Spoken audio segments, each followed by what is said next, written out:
Hello বন্ধুরা, তোমরা সবাই কেমন আছো? আশা করি তোমরা সকলে ভালো এবং সুস্থ আছো। তো চলো আজকে সারা দিনটা কী কী করি তোমাদের সাথে যতটা পারবো শেয়ার করব। তো চলো শুরু করা যাক। তো দেখো এখন পুজো দেওয়া হয়ে গেছে, মা সুন্দর করে পুজো দিয়ে দিয়েছে।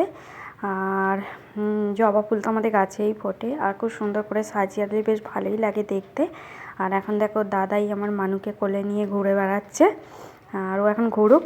আর এখানে দেখো বাগানের গাছে একটা খুব সুন্দর জবা ফুল ফুটেছে, আর মানে টবের মধ্যেই ফুটেছে, কি বড় লাগছে দেখতে। তো চলো এখন খেয়ে নেওয়া যাক। মা কি রান্না করেছে আজকে দেখি। পোস্ত দিয়ে আলু দিয়ে তরকারি, ঢ্যাঁড়সের ঝাল আর পাবদা মাছের ঝাল আছে, আর আছে গরম গরম ভাত, এখানে আছে বেসমের ঝাল, আর আছে মুসুর ডাল। তো চলো এখন খেয়ে নিই। আর দেখো সন্ধ্যাবেলা আজকে আছে মরিচ, ঝুড়ি ভাজা, চপ, আর আছে আলু ভাজা। আর এখন এটা খাই।